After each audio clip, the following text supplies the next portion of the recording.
Hi guys, take this journey with me as I visit the village from city. Kindly subscribe to my channel, like and comment for more content. Granny shows me how to sit when negotiating for lobola, bride price. Just in case you know, ha ha ha ha.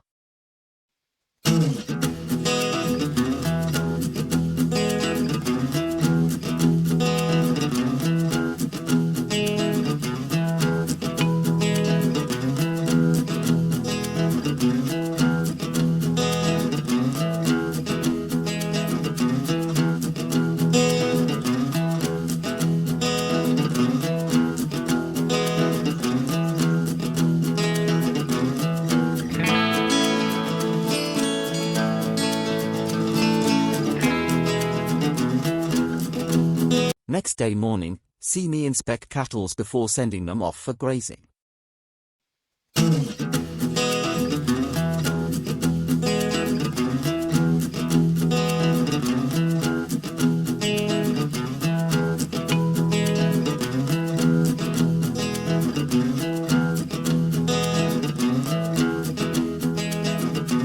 These are wild natural fruits I found at the cattle post. We call them minashikati in my native language, balangui.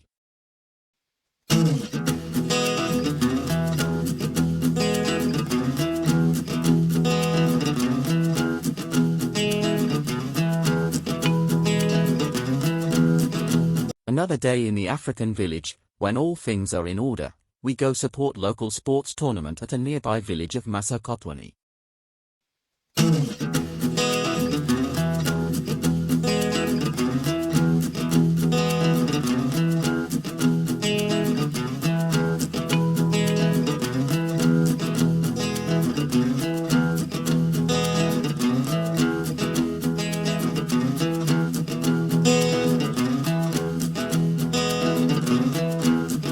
Another day in an African village. This day is dedicated to our small garden project.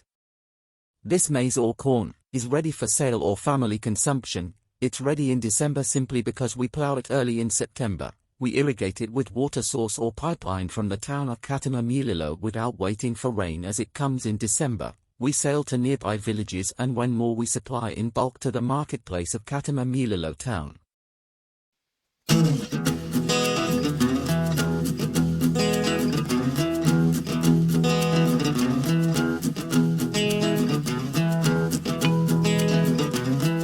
We are farming on a small scale for now, but we wish to go big as soon as we get funds for more farming material like drip irrigation system or borehole, as the water from town is costly to pay monthly water bill.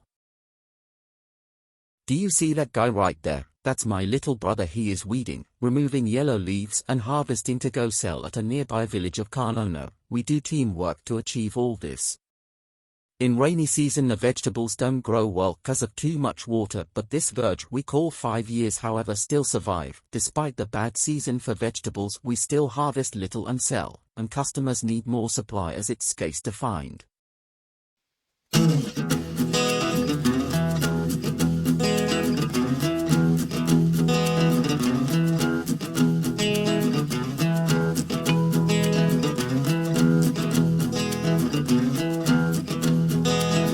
Here I'm showing my granny's maid how we used to clean the lapa when we were younger.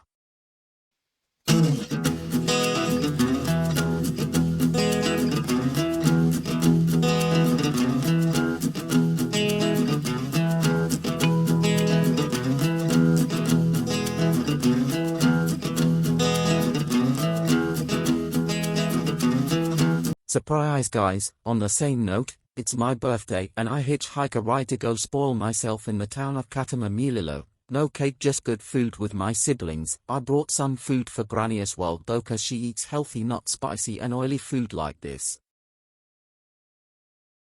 After eating and drinks at home, I went for a haircut and my sis helped to take me pictures with her iPhone. I don't own one, lol.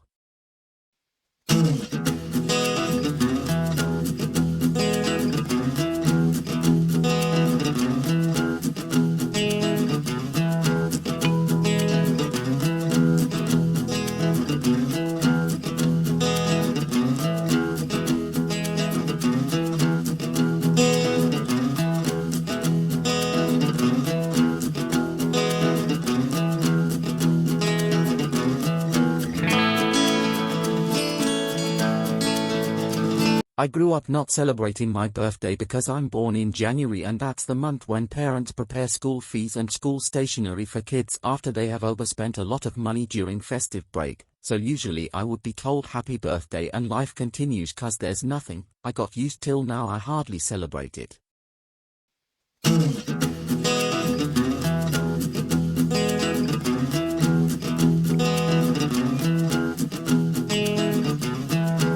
Another day, morning in an African village of Namibia. After the birthday we thank God for the sunshine to brighten up our day.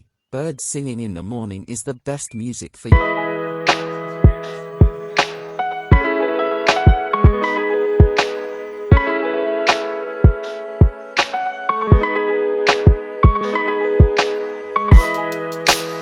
Still give more attention to the garden and the maize or corn you see on the ground is all sold out.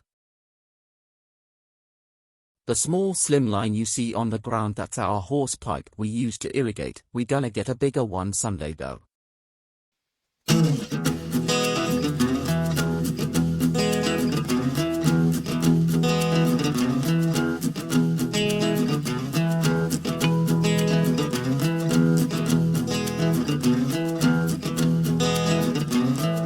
After irrigating the plants in the garden, I go to the forest with a hired tractor to collect poles to use build an African hut and we experience a puncture on a front wheel tire. The driver fixes the tube, pump the tire and we load the remaining poles and proceed to the village. Boom, here we are, we arrive safely and offload the poles. I'm super tired and hungry but a man is just a man after all.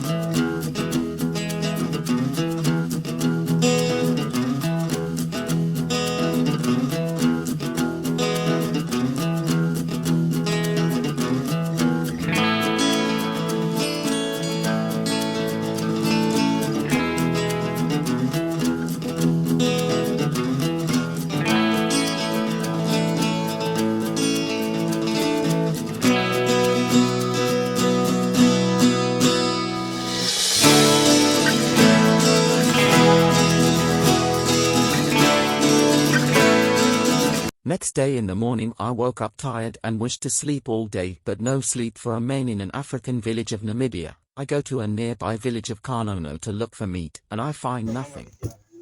I proceed further till at Mazunjandava village and find meat to cook a very special delicious meal of mine.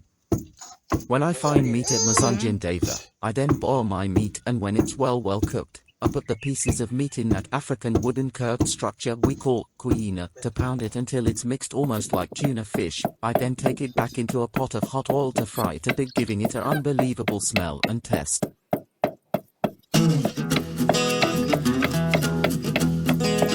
The meat from being fried turning a bit brown, then we dish it out and serve to the family and we eat it with papa starch. This is one of my favorite meal. We call it iammarwa twa in English meaning pounded meat. This same meal is sold at our local Katama town market. Next day, after enjoying my favorite traditional meal of pounded meat, iammarwa twa, I wake up early while it's still dark in the traditional African hut to clean and then read instructions.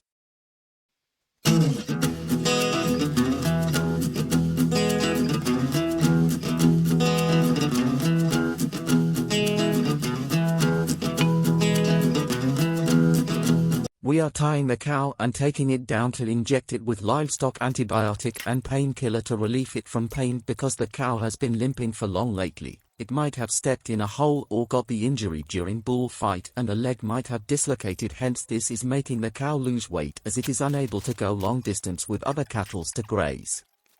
I'm keeping in mind to make sure the quantity in milliliters, age of the livestock and the period of treatment are followed accordingly.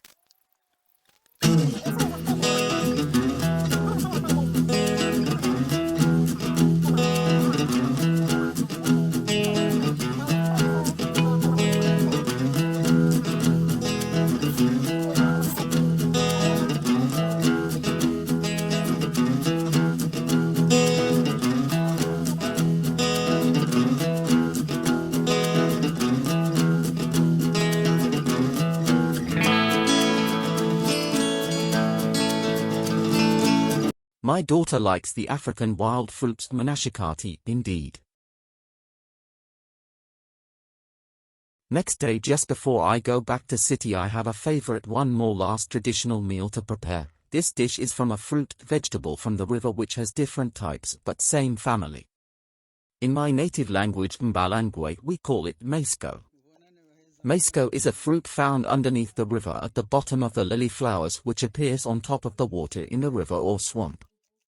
We cook this by mixing it with fish, red meat or chicken as long as you remove bones. This meal is delicious indeed, you shall try it.